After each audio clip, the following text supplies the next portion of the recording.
자, 오늘 하나님 주신 말씀에 기초해서 주시는 기도 제목 같이 나누겠습니다. 내 마음과 형편을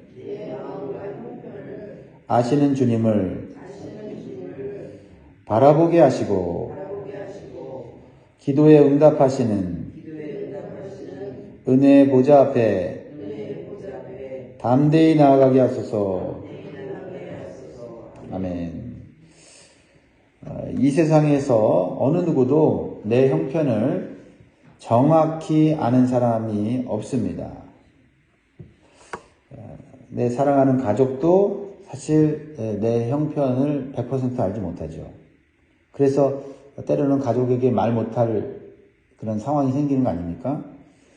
그러나 내 형편뿐만 아니라 내 마음과 내 생각까지도 아시고 내 자신에 대해서 모르는 것까지 다 아시는 분이 계시죠. 그분이 바로 우리 주님이신 예수님이십니다. 그래서 우리는 예수님을 이렇게 표현할 수가 있어요. 한번 따라할까요? 나보다 나를 더 아시는 분. 나보다 나를 더 잘 아시는 분이세요. 그래서 예수님은 오늘 본문에서 우리를 대변해 주시고 동정해 주시는 대제사장이라고 말씀하고 있는 거지요. 15절 보면 우리에게 있는 대제사장은 우리의 연약함을 동정하지 못하실 리가 아니요 모든 일에 우리와 똑같이 시험을 받으시니로되 죄는 없으시니라. 이 말씀은 우리가 힘들고 괴롭고 외로울 때 대제사장이신 예수님께 기도하면 우리를 알아주시고 위로해 주시고 힘주시고 헤쳐나갈 수 있는 능력과 지혜를 주신다는 것을 강조하는 말씀입니다. 믿으십니까? 아멘. 하늘에 계신 예수님은 이 땅에 우리와 똑같이 연약한 육신을 입고 오셨습니다. 그래서 우리 육신이 겪을 수 있는 모든 고난과 고통을 다 겪으셨어요. 그래서 고통당하고 불행당한 사람들의 마음을 너무나도 잘 아십니다. 우리가 이 사실을 아는 것이 우리로 하여금 기도할 수 있는 용기를 얻게 하는 줄 믿습니다. 예수님은 태어날 때부터 어떤 사람보다도 낮은 자리에서 태어나셨어요. 그래서 낮은 자리에 있는 사람, 비천한 사람을 누구보다도 잘 이해하십니다. 냄새나는 동물의 마구간에서 태어나셨어요.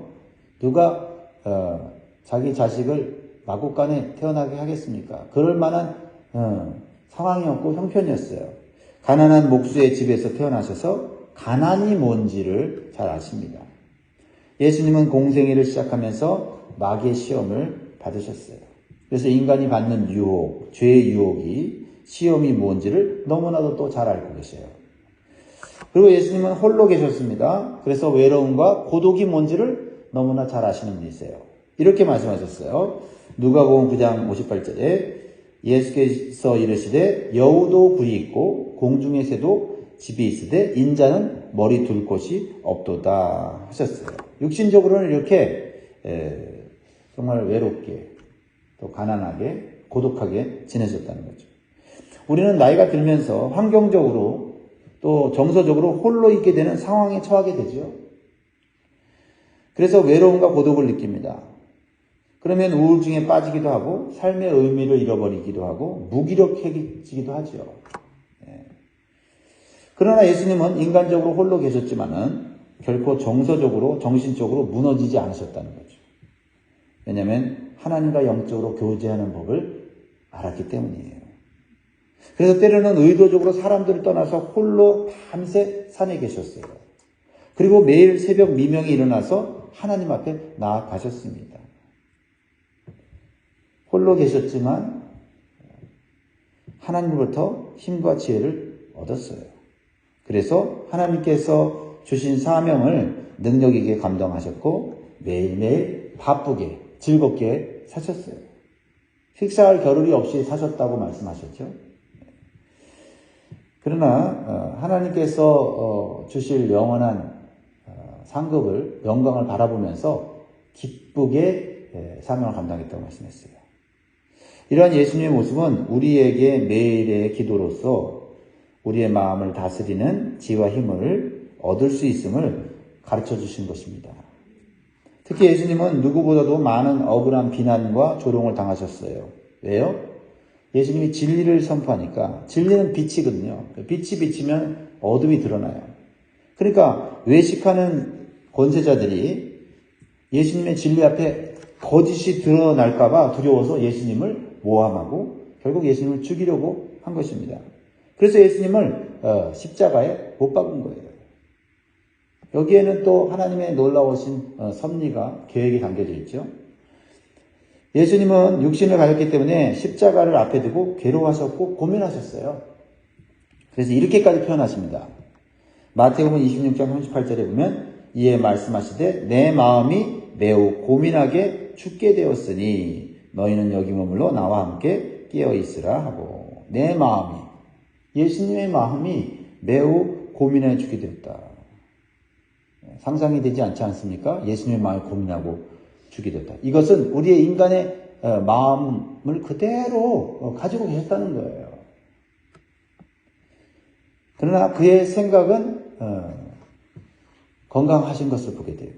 올바르신 것을 보게 돼요. 이게 중요합니다. 우리가 때때로 믿음이 있는 사람도 세상의 환난과 고난과 또 불행을 겪으면 마음이 심히 고민해 죽게 생기는 거 그거 당연한 겁니다. 그런데 그때 생각을 올바르게 해야 돼요. 예수님처럼. 생각이 온전하면 고통을 이겨낼 수 있는 거죠. 사람들은 마음이 매우 고민되고 죽게 된 상태가 되면 정신줄을 놓아요. 그래서 술에 만땅 취하거나 넋을 놓고 아무것도 하지 않습니다.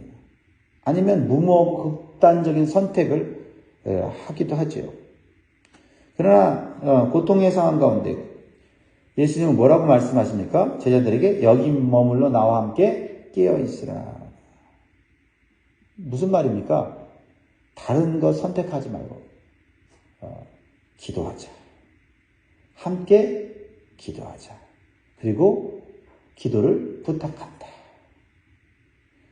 이 고통스러운 상황에서 하나님께 뜻과 계획을 묻는 기도 외에는 다른 것을 하지 않으세요.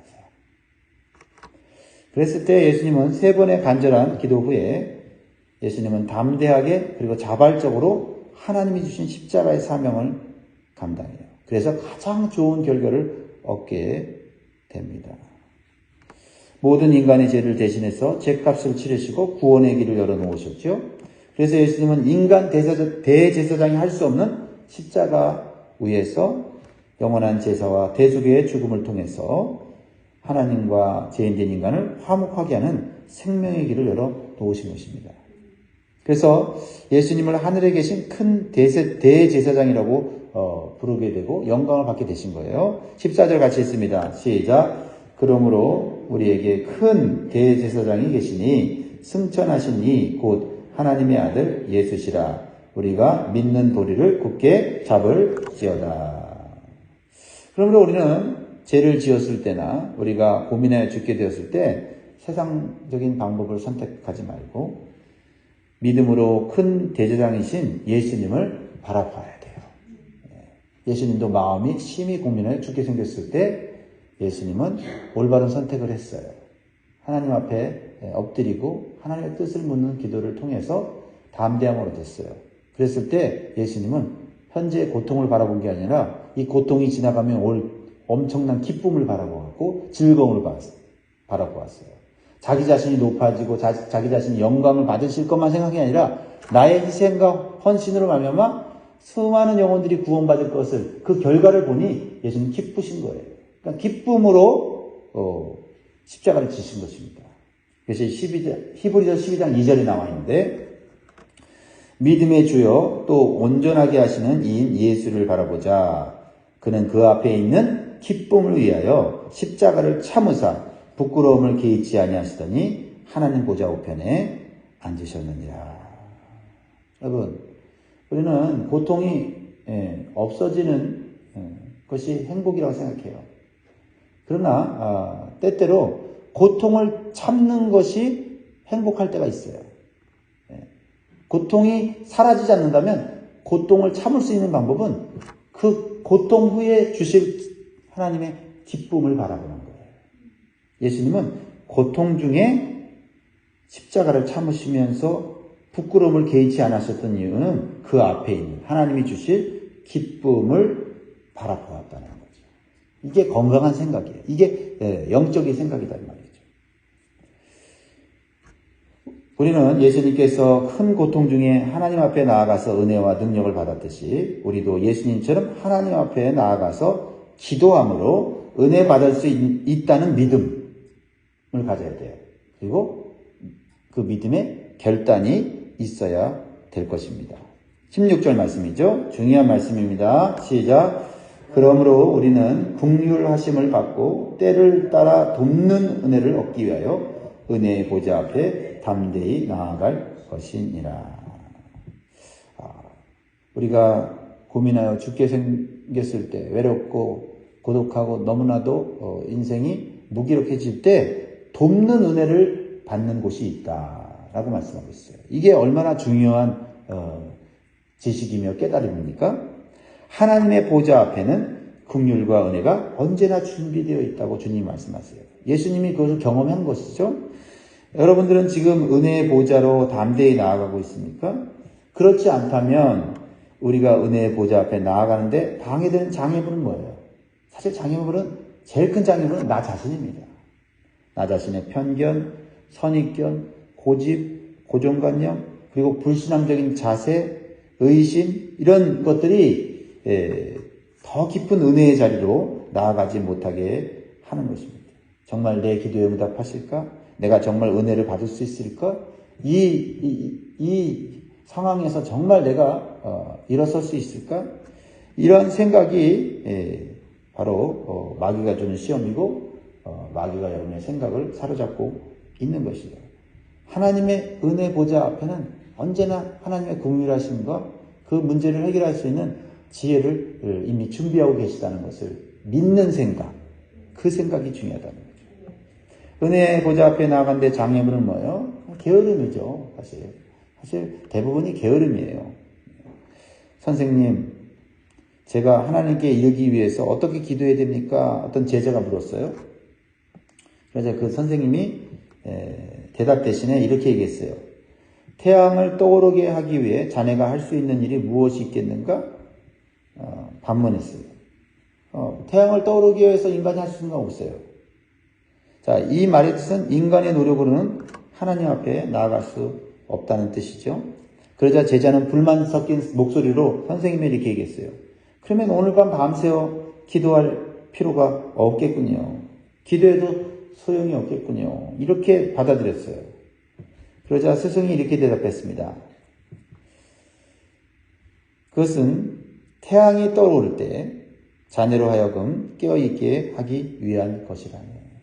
기도해야 되는 이유는 태양을 떠오르게 할 수 없지만 태양이 떠올랐을 때 그 어둠 속에 내가 태양 앞으로 나아갈 수 있도록 띄워준다는 거예요.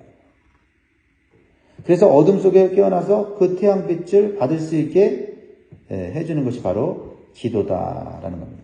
그렇습니다. 우리는 태양을 만들거나 태양을 떠오르게 할 수 없지만 태양이 떠오를 때 태양빛으로 나아가야 될 때를 알게 되는 것, 그 기회를 잡게 하는 것, 그 은혜를 누리게 하는 것, 그것은 바로 기도다라는 거죠.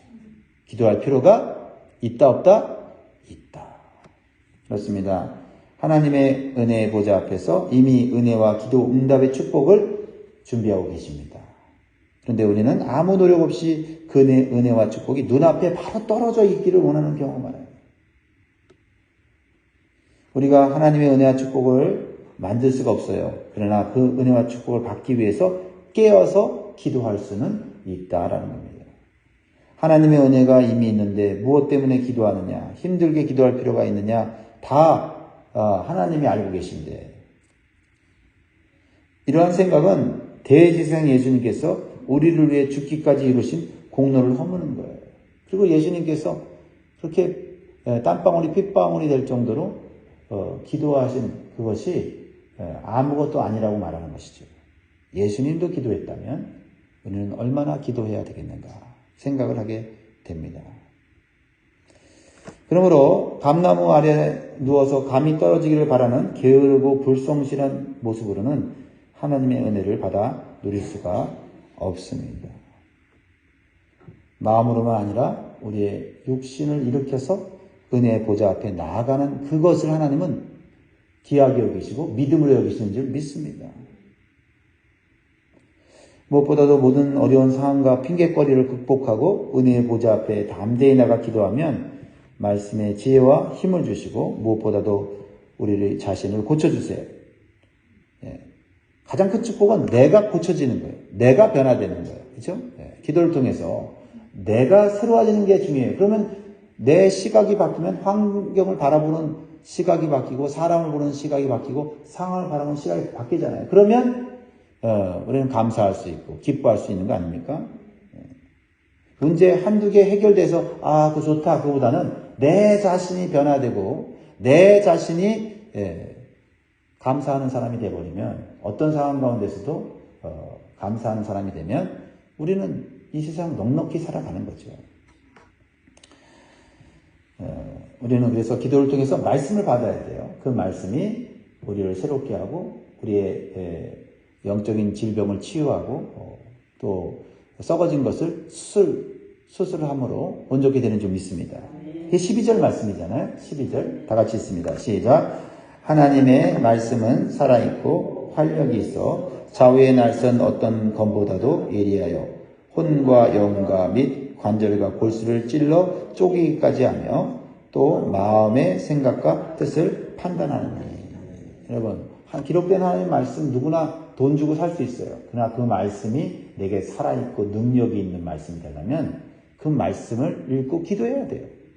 기도할 때 또 말씀을 또 생각나게 하시고 깨닫게 하시고 또 그 말씀을 통해서 나를 위로해 주시기도 하고 나에게 문제를 해결하시는 지혜를 주시기도 하지만은 또 나 자신을 이 말씀의 칼로 수술을 받게 하셔서 썩은 것을 도려내게 하시고 또 치유할 수 있는 그러한 놀라운 역사를 이루어 주신다라는 거죠. 혼과 영과 및 관절과 골수를 찔러 쪼갠다라는 것은 이거는 육신과 또한 영혼까지도 수술해 주시는 하나님 말씀의 능력을 말하는 것이고요. 그렇죠? 마음의 생각과 뜻을 판단한다는 것은 뭐예요? 말씀을 통해서 내 생각과 내 뜻이 옳은지를 깨닫게 해준다는 거예요. 이런 기준이 있다는 게 얼마나 감사합니까? 말씀을 이제 마무리합니다. 사랑하는 성도 여러분, 우리가 은혜의 보좌 앞에 나가서 기도하기만 하면 말씀을 받고 기도하고 고침을 받고 변화되고 성숙한 성도가 되는 줄 믿습니다. 특별히 남들보다 어려운 환경 가운데서 기도의 자리에 나오는 자는 긍휼히 여기시고 더 큰 은혜를 주십니다. 대제사장이신 예수님은 우리의 연약함과 우리가 처해 있는 고난과 불행의 처지를 다 이해하시고 연민의 정을 가지신 분이심을 믿으시기 바라요. 그리고 말씀과 성령을 통해서 우리에게 모든 어려움을 이길 수 있는 새로운 능력을 공급해 주십니다. 이 모든 것이 은혜의 보좌 앞에서 이루어지는 일이다. 그러니까 우리가 은혜의 보좌 앞에 있는 게 중요하고 나아가는 게 중요합니다. 그럴 때 대제사장이신 예수님께서 기도하는 자에게 놀라운 선물을 주십니다. 오늘도 주실 것입니다. 오늘도 기도와 말씀으로 모든 고통과 불행과 외로움을 이기시고 승리하시기를 바랍니다. 오늘의 기도 제목 다시 우리 한번 같이 읽어볼까요? 시작. 내 마음과 형편을 아시는 주님을 바라보게 하시고 기도에 응답하시는 은혜의 보좌 앞에 담대히 나아가게 하소서. 아멘. 기도하겠습니다.